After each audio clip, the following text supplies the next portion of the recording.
Okay, so you know how in every home improvement show there's a scene of people knocking in the walls with sledgehammers, whether they need to or not? It's that time with the EKKO.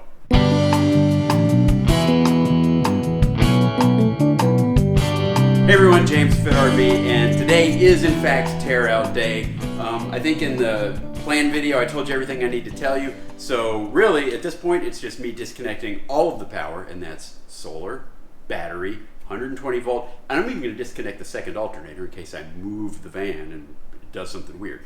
All the power is just, once I get all the power disconnected, it's just time to start tearing stuff out, so let's go. All right, well, I had planned to make a regular video, but that kind of didn't work out. You see, the whole time I was doing the tear out, it was over 110 degrees outside, and the power was off in the RV, so we had to resort to fans. Lots and lots of fans blowing all over the place. And what happened there is that the fans were so loud that the audio really turned out to be not super usable. So what you're going to get is clips of me doing work, and then I'll kind of narrate what I'm doing from here in the comfort of my nice air-conditioned office. There are a couple clips where the audio did work, kinda, and so I'll try to use those. But anyway, just wanted to explain. Back to the show.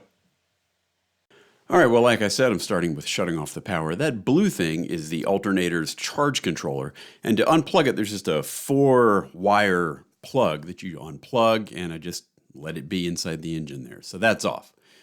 Here I am up on the roof, and I am unplugging the 3 solar panels. Now, in Winnebago's install, there is not a switch you can just turn off, so you have to actually, if you want the panels dead, you have to go up and unplug them. Now, on the outside, going around to the Lithium battery, and I'm looking for the blue switch, the blue with the light on it. You need to hit that and hold it for several seconds until the blue light goes off, and then you know the battery is completely depowered. All right, so now trying to remove this, removing the thing on top, holding, it was just a little metal bar holding the battery down. That wasn't too difficult, but getting the battery out, I mean, you can see that all thread is still kind of sitting there, and there's a lip on the battery compartment that is basically makes it impossible to pull the battery out just straight away. So you have to remove this lip, which I'm doing here. There's 2 screws on the front that are easy to see. And then I believe there are another 2 or 3 on the underside. There, we're realizing that. Another few on the underside that you actually have to get a little more creative to remove. And one thing I'm glad I did right away is brought out this blanket, because I spent an awful lot of time on my knees and on my back in this area, and the blanket was a lifesaver. All right, back with a tiny screwdriver, and I'm able to get these 3 screws out of the bottom of this thing. And once I do, it should pull, there we go, pull right off. There's a little bit of adhesive from that gasketing that was still holding it there. And there we go. That's a much more easy approach to remove the battery. However, I've still got this piece of thread in the way. It turns out it's not all thread, actually. It's a giant carriage bolt. It's about 1 foot long. So I've got to remove that. It's loose, but for obvious reasons, it's got some sealant on it. And so there's removing the sealant and then pulling the bolt out. And here I am trying to get eyes on the bottom part of it. And then I ran into this problem. Even if you can pull it out, you actually have to jack up the vehicle in order to get that all the way out. I'm about 4 inches shy of being able to cleanly remove that bolt. I did eventually put the vehicle up on some blocks just to give myself more room under there. But since I knew I wasn't going to be reusing that, I resorted to the brute force approach. And so there we go. I've just basically cut the bolt, and now it comes right out. Okay, but there's still more to do before you can remove the batteries. And removing batteries is something people might actually do. So maybe this is useful to folks. You got to remove the connections on the top of the battery, honestly, which is where the the power positive and negative are, and that's the positive there on the right. There's a data cable there, so removing the positive cable was actually pretty easy. And remember, the battery is completely depowered at this point, so that removes fairly cleanly. And that's all that was, well, that and a temperature sensor, which maybe you can see it in there. There's a temperature sensor sandwiched on top of that positive lead. That's all that was on the positive terminal. So that was easy. The negative terminal, however, had a lot more stuff kind of hooked onto it. So there were a number of little, cable end terminals on there. It made it kind of a little more difficult to get a wrench on, but I eventually did and got them, and I got the battery out. So there we are with my lovely assistant / camera operator letting me into the shop where I can get rid of that battery. All right, labeling, very important when you're doing something like this. So I actually resorted to a label maker, and that one I think is the negative from the solar charge controller. Because you'll never figure this stuff out once they're all disconnected. Now here I am working on that wall in the middle. There's a lot of stuff attached to this little wall, and I didn't want the wall because I'm putting an inverter in there and I wanted the whole compartment. There's kind of an overview of the compartment without the batteries. I didn't want that wall in the middle, so I had to remove all the stuff from the wall, and I've removed the insulation from the wall. Here I am removing the chassis ground from the inverter itself and labeling it. And one thing about that insulation, here comes the inverter out. And I didn't realize we had been through so much dust, but apparently we had. It had gotten quite dusty there in its compartment. So anyway, inverter out. That insulation, it's got like a silver backing that you can see there. Kind of the whole compartment silver. That's actually metal. So if you're going to be doing anything there, it's sharp. Watch yourself if you're going to be working with that stuff. Now here I am getting rid of this wall. It had some screws and I think even some rivets that I had to drill out, and I'm removing it, but I run into an issue in that this cable is kind of looped through. I don't know how that happened, but it's looped through the hole in the wall there. So I have to cut a cable in order to be able to remove it. And I'm cutting it way back there because it's right near a connection, and the brown wire on the other side of it, I know what that is. It's coming from the alternator. So removing the cable gland, but saving that. I'm going to need that in the future.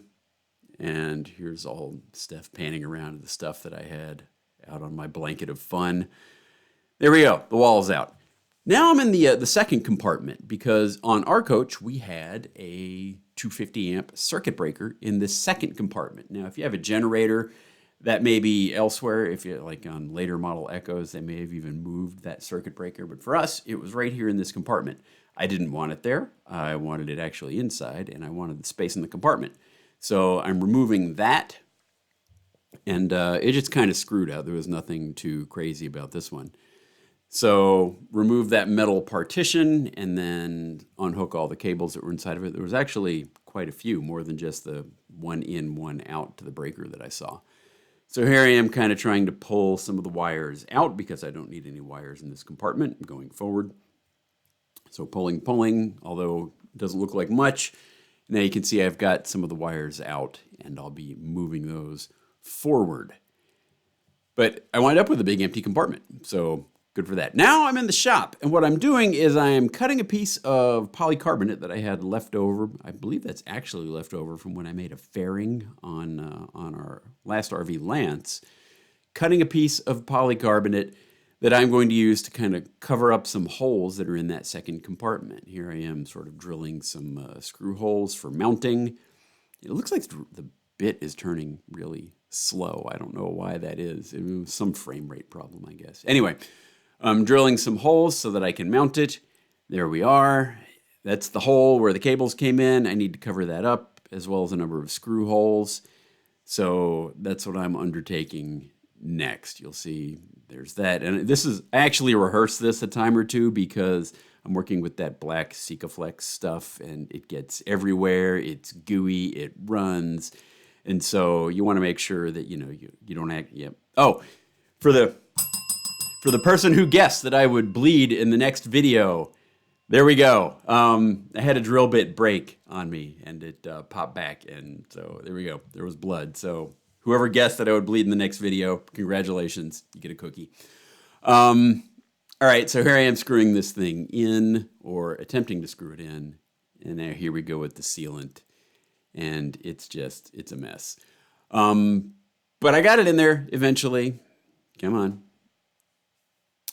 Again, I'm rehearsing. So the screw holes I put in there weren't all exactly equally spaced, and so if you turn the thing 90 degrees or 180 degrees, the screw holes don't line up. That's one of the things I found out when I rehearsed. So there we go. Got that done. All right. This looks like me about to go flying across the driveway. I'm pulling cable out through this hole, and I'm sure Steph was kind of hoping I would go flying, but that's all you get. So cables coming through. These are the ones that went all the way back to the second compartment where I no longer need them. And I wasn't really planning on reusing most of these cables, so I wasn't concerned about treating them a little bit roughly. Although, just in case, I did kind of save them and label them and whatever. So there we go. And what I was breaking there, it wasn't I was pulling on a cable. There was some sealant that I had to try to break up, the sealant to get the cables moving through the hole. So I wasn't like, pulling on cables themselves. I was just trying to break the sealant. Here I am cleaning that up a little bit. And there's a reason for that, and we'll get to that later because I am going to use that at some point in the future. And here I am staring. If you've done projects with me, there's always a lot of staring at things. New day, by the way. You can tell by the change of shorts and shirt. I've moved to the inside, and I've started removing the dinette seats on the inside. So the table comes out pretty easy. It's just screws. No tricks, no surprises there whatsoever. And that front panel on the seat also is meant to be removed. So you can just unscrew that and pop it off. And the reason it's meant to be removed is so you can get to the drain box for the shower drain that's underneath there. So now here I am trying to remove the U-bolts that are holding the seats onto the rails there. I've got those removed, and these seats come out. They're not terribly heavy, but they're kind of pokey. They're not really carry friendly. So now here I am just removing more of the bracing and the parts that were holding the seat in place. There were actually quite a few, and some were metal and some were wood, and I couldn't quite tell why some were which and some were the other, but anyway. Now the pedestals, and I'm removing the last of the pedestals here. These are substantial. These are what bolt the seats to the frame of the vehicle. Those each probably weigh about 15 to 20 pounds, and they are 1/4-inch steel, and they are pretty darn heavy. I do have to give them high marks for the amount of safety and security they engineered into that second row seat. There's Steph grabbing a shot of the intermediate steps. So now there's this weird white connect. I don't know what these kind of connectors are called, but that white thing you see me having my hands on, it's a 120 volt connector, and they really don't like to use wire nuts in RVs because they can rattle and come loose and whatever. So whenever I see like that white connector, and it's just meant to make like connections for 120 volt lines, but I've never seen it used anywhere but in RVs. If somebody knows what the name of that particular kind of connector is, there, you can see it now coming out. If somebody knows what the name of it is, let me know because I'd like to call it by its proper name. I just have never seen it anywhere but in RVs. And I'm cutting the cables there because I know I'm not going to be reusing those. Here's more parts of the seat coming out. I did save a lot of this. A few things I've wound up reusing. Some of them I did not. More parts of the seat coming out. And I'm almost done here on the inside.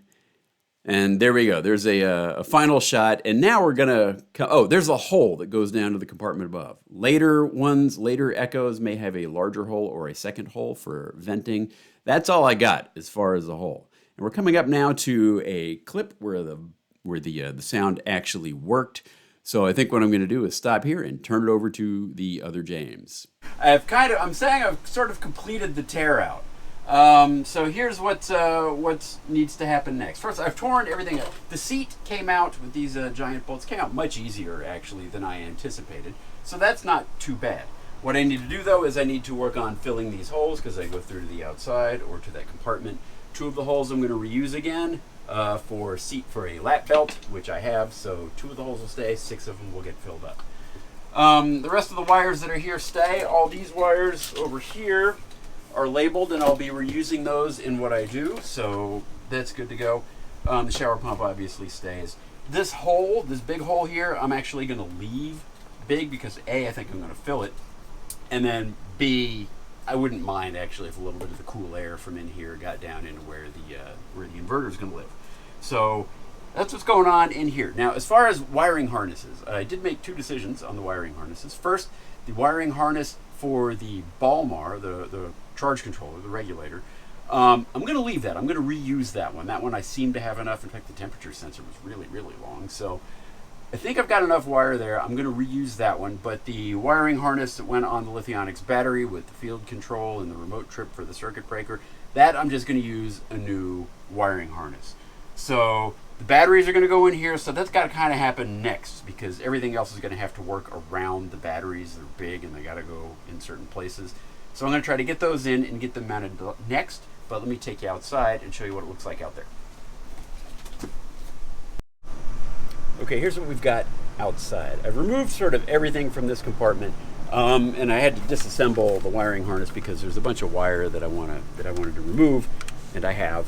But another tip: Winnebago wiring harnesses, they're taped together like every 4 inches or so. So if you want to remove a wire, don't count on just sliding it out from one end to the other. It doesn't work.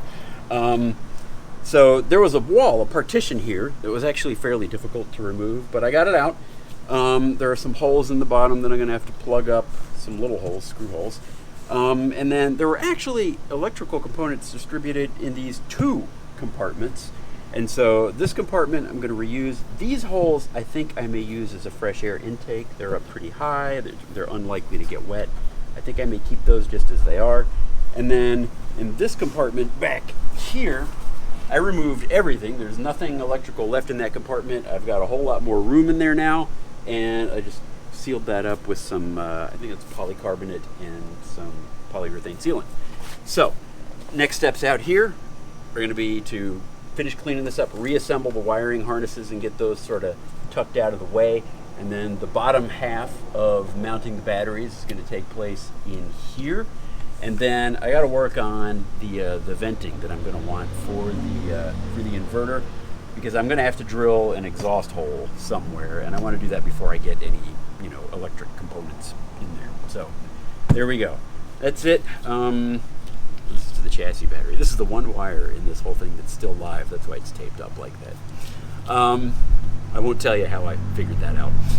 So that's going to do it for now. I got a lot to do, but it's getting really hot, so I think we're going to call it for the day. We'll see you later.